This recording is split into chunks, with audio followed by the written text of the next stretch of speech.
estamos aqui mais uma vez para fazer uma questão comentada de um assunto que é, como eu digo sempre, extremamente cobrado em prova, que é o período composto, e de uma banca que muitos de vocês talvez não conheçam, chamada banca máxima.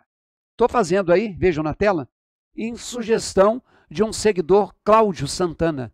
Então o Cláudio me pediu que fizesse essa questão da banca máxima, que deve ser uma banca que atenda à necessidade dele, e você, quando quiser também, no comentário de um vídeo, quando você gostar de um vídeo, quiser fazer um comentário, você sugira. Na medida do possível, eu vou gravando, vou colocando na fila, ou se eu não puder gravar por algum motivo, eu justifico para você também, tá bom?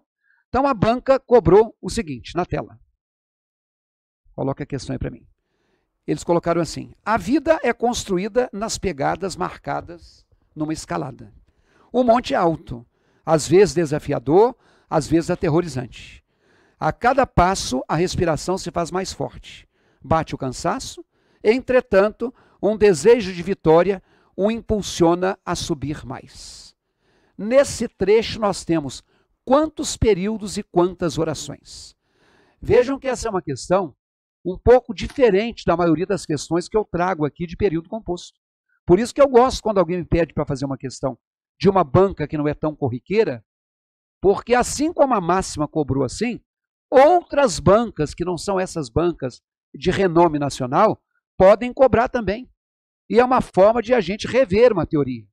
Então, coloque a questão na tela, pause a tela, pense com o seu conhecimento prévio aí, veja o que você vai marcar, e em seguida, volte para ouvir meu comentário. Vai lá. Muito bem, gente. O que acontece? Quando a gente fala desse assunto, às vezes você, desde pequeno, ouvia assim: classifique o sujeito das frases abaixo. E às vezes era assim: classifique o sujeito das orações abaixo. Aí começa aquela dúvida: frase e oração é a mesma coisa? Pode ser. De qualquer maneira, frase é o que a gente chama um enunciado de sentido completo. Quando alguém faz algum enunciado, ou oral ou escrito, e você entende a mensagem, isso é uma frase. Então, se alguém escreve assim, olha: silêncio, por favor. Se alguém fala com você, silêncio, por favor, e você é uma pessoa educada, você acata esse silêncio, então você entendeu. Isso é uma frase, mas isso não é uma oração. Tá? Quando eu falo assim: a plateia ficou em silêncio. Quando eu falo que a plateia ficou em silêncio, eu te dei uma informação que eu acredito que você tem entendido. Então isso é frase? Sim. E também é oração. Qual é a diferença? Aqui em cima a gente tem uma coisa chamada frase nominal. E aqui embaixo nós temos uma coisa chamada frase verbal. Eu acho que agora já tem uma pista. É porque aqui tem verbo. Mas na frase 1 não tem. Então, uma frase nominal só é frase. Uma frase verbal é frase ou também chamada de oração. Ok? Então, o que tem verbo é uma oração. O que não tem verbo é só uma frase. Olha lá na tela. A vida é construída nas pegadas marcadas numa escalada. É construída, é a ação de construir. Então, se tem verbo, isso aí é uma frase? Sim, mas é também uma oração. Então, esse pré-requisito que você tinha que saber para resolver essa questão. Bom, já disse a vocês, repito, que oração, portanto, é sinônimo de frase verbal.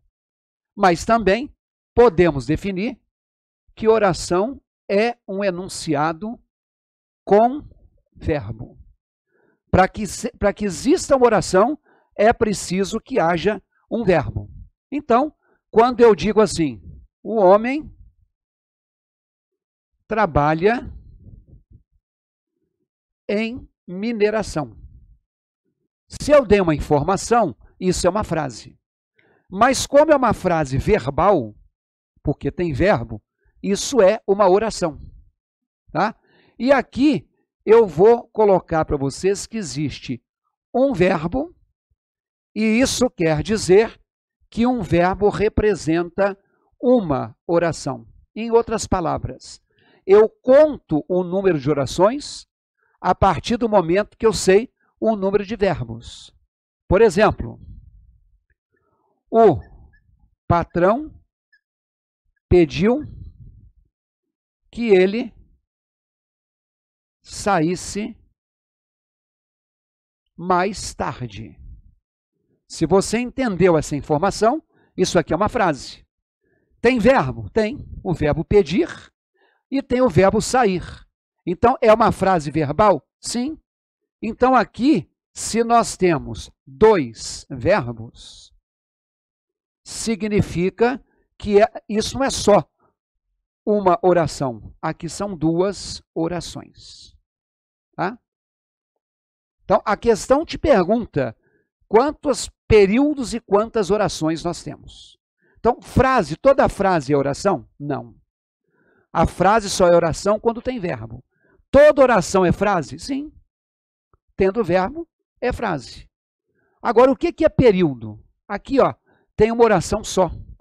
Quando eu tenho uma oração, vamos colocar aqui um asterisco, uma oração é o que a gente chama de período simples. E aqui, ó, tem duas orações, vamos colocar aqui, ó, 2 asteriscos. Então, quando eu tenho mais de uma oração, eu tenho o que se chama período composto. Então, um período, uma frase e uma oração podem ser a mesma coisa. Então, se eu tenho um período simples, e esse período tem um verbo, ele é um período simples e uma oração. E se tiver sentido, é período simples, é oração e é frase. Vai lá na tela. Olha aí na tela. O monte é alto, tem o verbo ser. Às vezes desafiador, às vezes aterrorizante. Então, se isso aí tem sentido, isso é frase. E se isso aí tem um verbo, isso é uma oração. Agora vem aqui. Você já sabe que é período simples, tem uma oração só. E período composto tem mais de uma. Então, aqui, ó, o período é um enunciado que vai de uma letra maiúscula. Sabe aquela história que a gente sempre começa a frase com letra maiúscula? A gente sempre começa a oração e a gente sempre começa período. Então, vai de uma letra maiúscula até um ponto final. Então, eu conto quantos pontos finais eu tenho para saber quantos períodos eu tenho. Ou um ponto de exclamação. Então, um ponto de exclamação também termina um período. Ou um ponto de interrogação. Então, para eu saber o número de períodos, eu tenho que ficar de olho em um enunciado que termina com um ponto final, com um ponto de exclamação e com um ponto de interrogação. Vamos lá na tela? Lá na tela, por favor. Nós temos aí, então, um ponto depois de escalada, um ponto depois de aterrorizante, 2. Um ponto depois de forte, 3. Um ponto depois de mais, 4. Então, nós temos 4 períodos.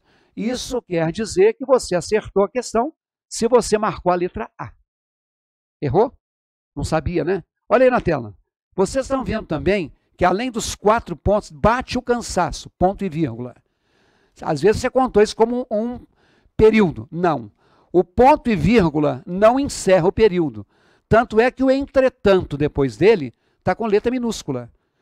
Para começar um período, eu tenho que começar com letra maiúscula. Então, a resposta é a letra A. Por que são 5 orações? Vejamos. Período número 1, na tela.